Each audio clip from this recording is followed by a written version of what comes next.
புரிஞ்சிருச்சு சார், புரிஞ்சிருச்சு. நான் வெளியில போயிடுறேன். போ.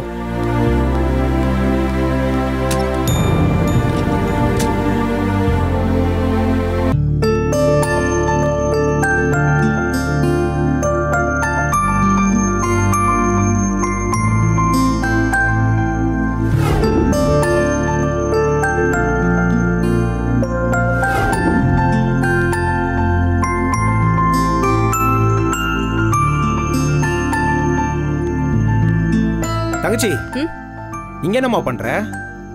எங்க முதலாளி தான் நான் வெளியே நிக்க சொன்னாரு. உங்க முதலாளி ரொம்ப திமிரு பிடிச்ச ஆளா இருக்கானேமா. இப்ப ஏற்பட்ட ஆளுகிட்ட எப்படிமா வேலை பார்த்துட்டு இருக்க? என்னன்னா பண்றது, எல்லாம் தலையெழுத்து. ஏமா, நீ சொல்றத பார்த்தா இந்த படத்துல வர மாதிரி பெரிய பிளாஷ்பேக்கே இருக்கும் போல. அண்ணா, எனக்கு அவருக்கு எந்த பிரச்சனையும் இல்லைண்ணா. நான் ஒரு டெய்லர் கடை வச்சிருந்தேன். அதை சும்மா ஒரே செகண்ட்ல காலி பண்ணி அவர்கிட்டே வேலைக்கு வர வச்சுட்டாரு. எவ்வளவு பெரிய மூலக்காரன்னு பாருங்களேன். இதுக்கு பேரு மூளை இல்லம்மா, துரோகம். ஆமா, நீ சொந்தமா கடை வச்சிருந்தியாமா? இப்போ இல்லண்ணா, அது ஒரு காலம். ஒரு 30 வருஷம் இருக்குமாமா நீ கடையை காலி பண்ணி? அண்ணா, 4 மாசம் தானே ஆச்சு. சரி சரி சரி சரி சரிம்மா. அப்ப இனிமே உன் முதலாளி கிட்ட பேசவே கூடாதுமா.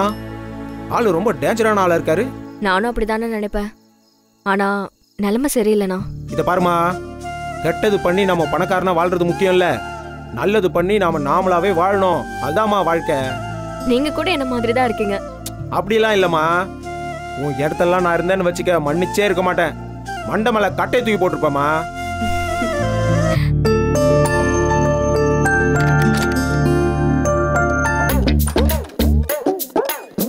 அண்ணா, நீங்க கிளம்புங்க, அப்புறம் பேசலாம். இருமா, கட்டை எடுத்து அவன் மண்டையை உடைச்சிட்டு வந்துடுறேன். போங்கண்ணா, போங்க போங்க. சரிம்மா.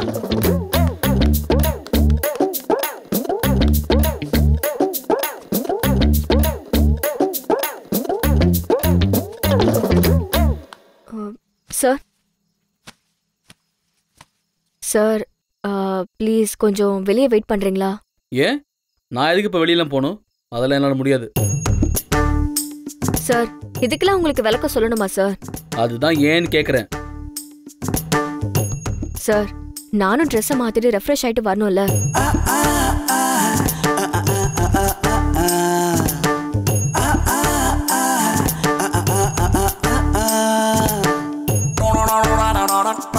சார், நீங்க சொன்ன உடனே நான் வெளியே போய் நின்னல, இப்ப நானும் சொல்றேன், நீங்களும் வெளில போய் நில்லுங்க. ஈகோ பார்க்காதீங்க சார். சார், இதுக்கு எதுக்கு சார் இவ்ளோ தயக்கம்? Please sir. சரி சரி, வெளியே போறேன், தள்ளு. போங்க போங்க போங்க சார், போங்க.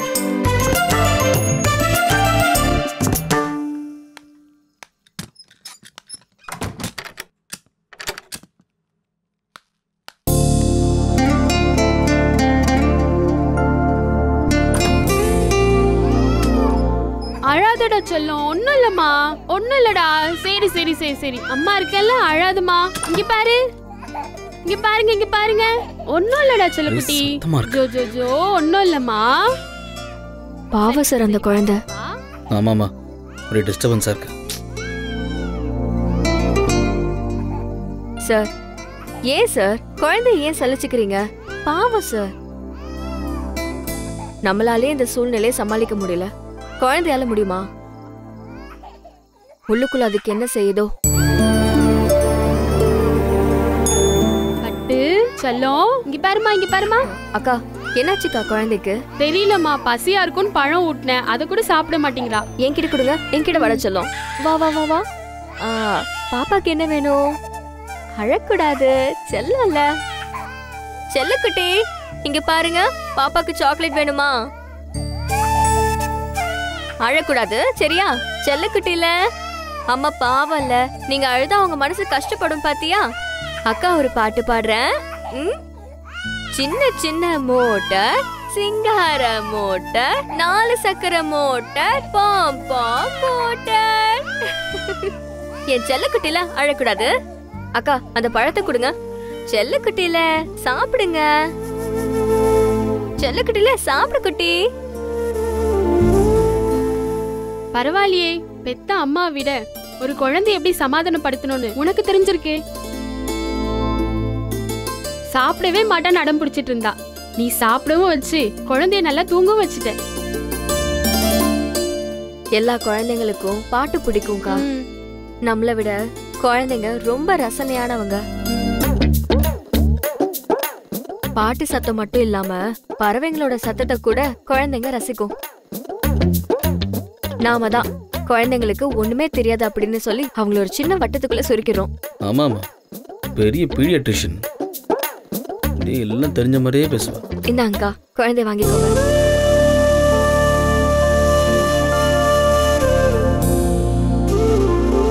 நீங்க டீச்சரா? ஏங்கா அப்படி கேக்குறீங்க? இல்ல, நல்லா பேசுறீங்க, பாடுறீங்களேன்னு கேட்டேன். நான் டீச்சர்லாம் இல்லக்கா, டெய்லர். பெரிய டெய்லர். இதெல்லாம் சின்ன வயசுல படிச்சது. இந்த மாதிரி சூழ்நிலையில மனசு விட்டு நம்ம பேசினா இல்ல பாடுனா மனசு லேசாயிடும். உங்களுக்கு நல்ல ஞாபக சக்திமா.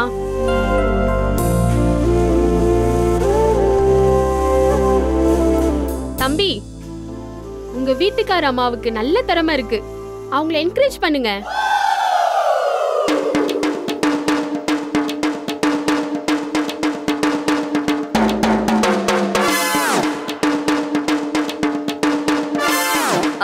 சார் இருங்க, நானே சொல்லிடுறேன். இங்க பாருங்கக்கா, நீங்க நினைக்கிற மாதிரிலாம் ஒண்ணும் கிடையாது. அவரு எங்க கம்பெனியோட பாஸ், நான் வந்து அவரோட டிசைனர். அக்கா, நீங்க சொன்ன உறவு முறைய வாபஸ் வாங்கிக்கோங்க. அவரு என்ன மாதிரி ஒரு சாதாரண டெய்லரை கார்ல ஏத்துறதே கஷ்டம்னு நினைப்பாரு. இதுல நீங்க சொல்ற மாதிரிலாம் நடக்குமா? அதுக்கெல்லாம் வாய்ப்பே இல்லை. அப்புறம் இன்னொரு விஷயம்க்கா, நீங்க சொன்ன விஷயம் எனக்கே பிடிக்கல. இந்த உலகத்துல யார் வந்து வற்புறுத்தினாலும் சரி, இப்படி ஒரு விஷயத்துக்கு நான் சம்மதிக்கவே மாட்டேன்.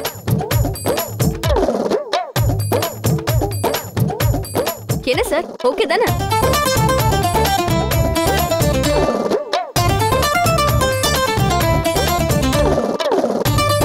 சாரிம்மா.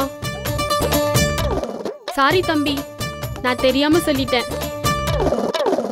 இங்க பாருமா, நான் சொன்னது வேணா தப்பா இருக்கலாம், ஆனா உன்ன மாதிரி பொண்ணை கட்டிக்க கொடுத்து வச்சிருக்கணுமா?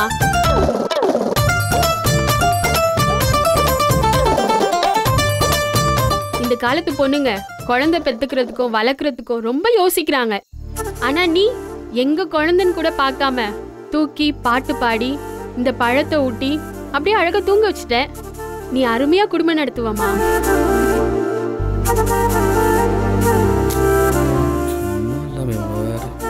மேடம், நீங்க சரியா சொன்னீங்க.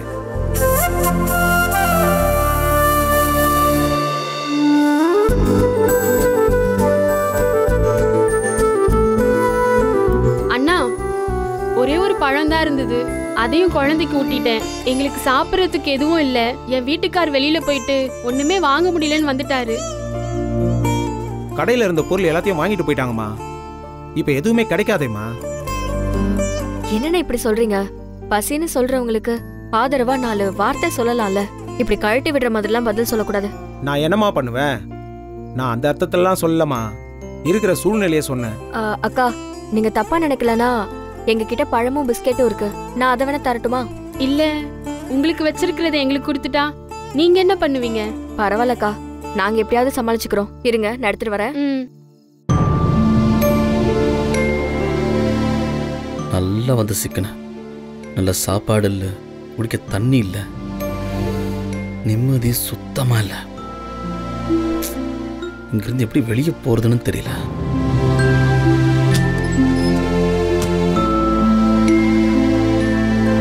என்ன ஏதோ நியூஸோட வர போல இருக்கு? சார், அந்த அம்மாவும் ஹஸ்பண்டும் ஒன்னும் சாப்பிடலையா? பாவம், பசியில இருப்பாங்க போல தெரியுது. இந்த பிஸ்கெட்டையும் பழத்தையும் அவங்களுக்கு கொடுக்கலான்னு இருக்கேன். உங்களுக்கு வேணும்னு சொன்னீங்கன்னா நான் கொஞ்சம் வச்சுட்டு போயிடுவேன். அதான் கொடுக்கணும் முடிவு பண்ணிட்டேன்ல, அப்புறம் என்கிட்ட கேட்டுட்டு இருக்கேன். சார், நீங்களும் மத்தியானம் சாப்பிட்டதோட இருக்கீங்க, அதுக்கப்புறம் எதுவுமே சாப்பிடல. அதனால தான் சார் கேட்குறேன். நீ என்கிட்ட பெர்மிஷன் கேட்கல, தகவல் தான் சொல்கிறேன். சார், பெர்மிஷனோ தகவலோ இதில் என்ன சார் இருக்கு?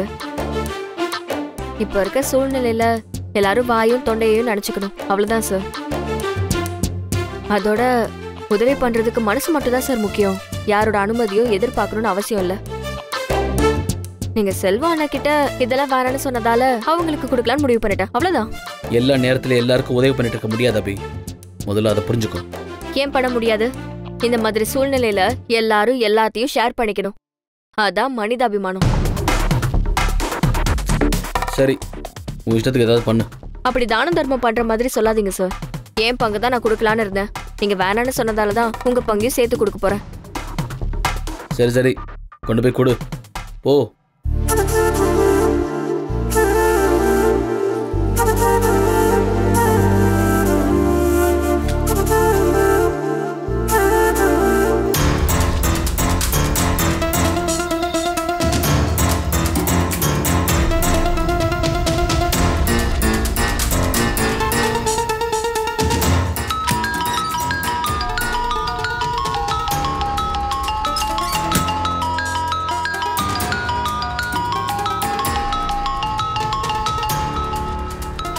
ரகு நண்பன்,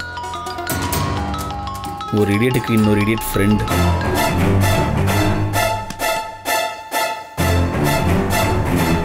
நான் கால் பண்ணி அபி எடுக்கலனா திரும்ப மெசேஜ் பண்ணுவா. ஆனா இப்படி கால் கட் பண்ண மாட்டா. அவன் ஒரு வேளை சித்து வேலை செய்யறானோ, மறுபடியும் கால் பண்ணுவான்.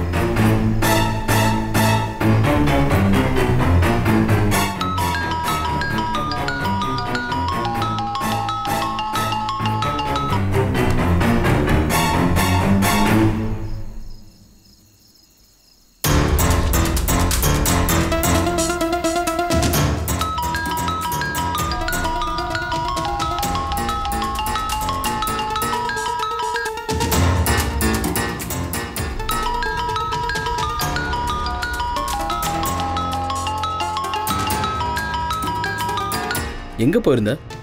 ஃபோன் ரொம்ப நேரமாக ரிங் ஆகிட்டு இருக்கு. உன் ஃபோன் எடுத்து பேச நானும் அசிஸ்டண்டா? சார், என் ஃபோன் எடுத்து பேசுங்கன்னு நான் என்னைக்குமே சொன்னதே இல்லையே.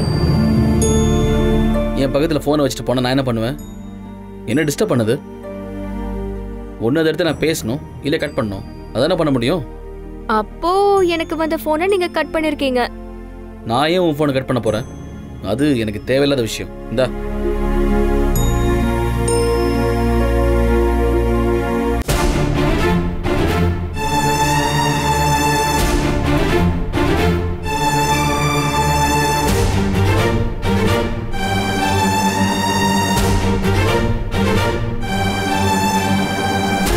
சார், நீங்க ரொம்ப மாறிட்டீங்க.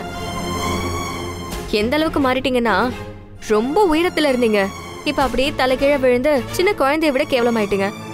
இந்த பாரு அபி, என்னை பற்றி கமெண்ட் பண்ணுற வேலையெல்லாம் வச்சுக்காத. ஃபோன் வந்து எக்ஸ்கியூஸ் கேட்டு, சார் எனக்கு கால் வந்திருக்கு, நான் பேசலாமான்னு பெர்மிஷன் கேளு. நான் சரின்னு சொல்லுவேன். அதான் ஒரு லிமிட்டு. அந்த லிமிட்டை தாண்டி ஓவராக பேசக்கூடாது. புரியுதா? அவுட்.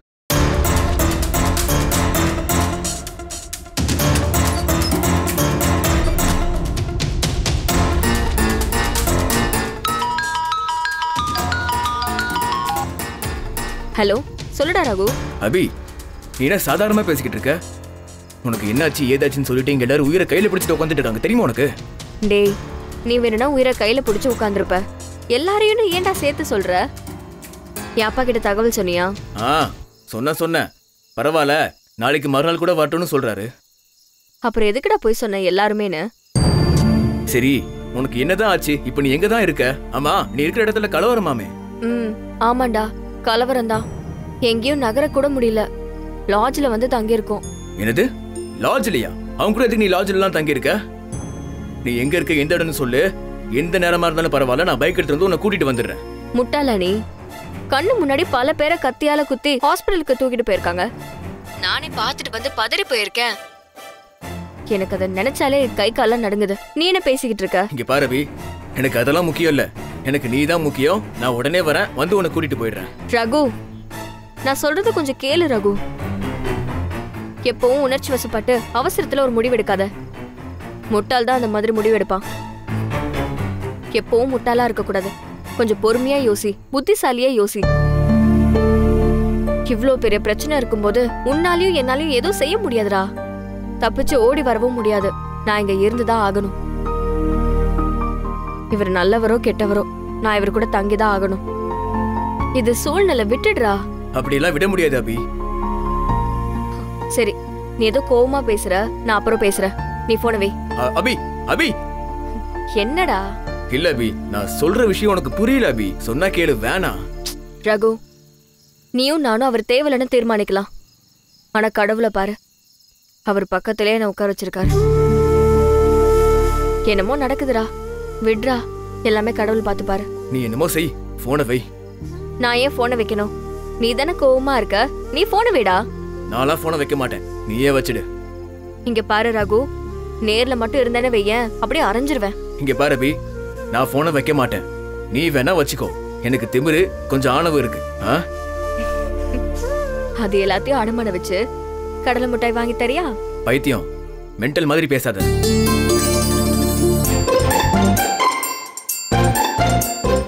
ஆமா, என்ன இப்போ? சரி, நீ சாப்பிட்டியா இல்லையா? சாப்பிட போறேன். நீ? நான் சாப்பிட்டேன். அந்த ஆளு உப்மான்ற பேர்ல ஏதோ செஞ்சு போட்டாப்ல. சரி, ஓகே, தூங்கு. ஆமா, நீ எங்க தூங்குவ? நான் பொண்ணுடா, முட்டாள். பாதுகாப்பா தூங்க கூட எங்க அம்மா எனக்கு கத்து கொடுக்கலையா? அக்கறையில தான் கேட்டேன், தப்புனா மன்னிச்சிரு. தப்புதான். சரி, மன்னிச்சிட்டேன். டேய் அறிவு கெட்டவனே, குட் நைட். Good night.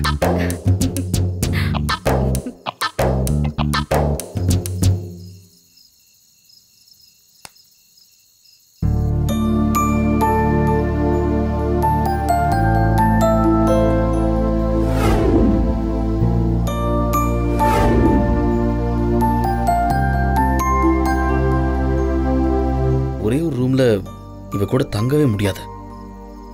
எப்படியாச்சும் இன்னொரு ரூம் வாங்கணும். வெண்ணிலவும் பொன்னி நதியும் கண்ணியின் துணை இன்றி என்ன சுகம் இங்கு படைக்கும். ஹலோ, இங்க வா. சார், என்னையா? உடனே இங்க வா. வான்னு சொல்றேன், இங்க வா. Okay sir. வெண்ணிலவும் பொன்னி நதியும் கண்ணியின் துணை இன்றி என்ன சுகம் இங்கு படைக்கும். சொல்லுங்க சார், என்ன விஷயம்? பாருங்க, எவ்வளவு செலவானாலும் பரவாயில்ல சார். வெளியே யுத்த பூமியா இருக்கு சார், அதெல்லாம் இங்க கிடைக்காது சார். யோ, நான் அதை கேட்கலையா. எனக்கு இன்னொரு ரூம் வேணும், அதான் கேட்டுட்டு இருக்கேன்.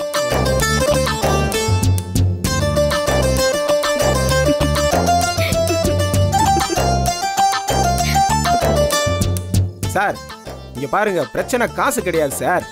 ஒரு தண்ணி பாட்டில் கூட இங்க இருக்கிறவங்க 100 ரூபாய் கொடுக்க கூட தயாரா இருக்காங்க, புரியுதா? நீங்க எவ்வளவு காசு கொடுத்தாலும் இங்க ரூம் அவைலபிள் கிடையாது சார். ஏற்கனவே இங்க ஃபங்க்ஷன் வந்தவங்க இங்க தான் தங்கி இருக்காங்க, ஒரு ரூம் கிடையாது. இந்த ஆம்னி பஸ் எல்லாம் பாத்திருக்கீங்களா? டிரைவருக்கு பின்னாடி 2 பேர் படுத்துட்டு வருவாங்க. அந்த மாதிரி மேனேஜர் ரூம்ல கூட 2 பேர் படுத்துட்டு இருக்காங்க. மேனேஜரே கால் நீட்ட வழி இல்லாம படுத்துட்டு இருக்காரு. நீங்க என்னன்னா ரூம் வேணும் ரூம் வேணும்னு கேட்டுட்டு இருக்கீங்க.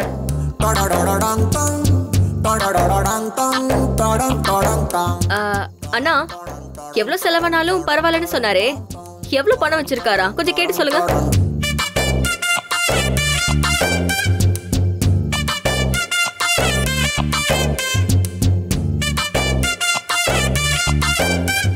சார், போலீஸ் எல்லாம் கொண்டு வந்து கூச்சிட்டு இருக்காங்க சார். அநேகமா நாளைக்கு கலவரம் ஓஞ்சிரும். ஒரு ராத்திரி தானே சார், கொஞ்சம் அட்ஜஸ்ட் பண்ணி தங்கிக்கங்க சார்.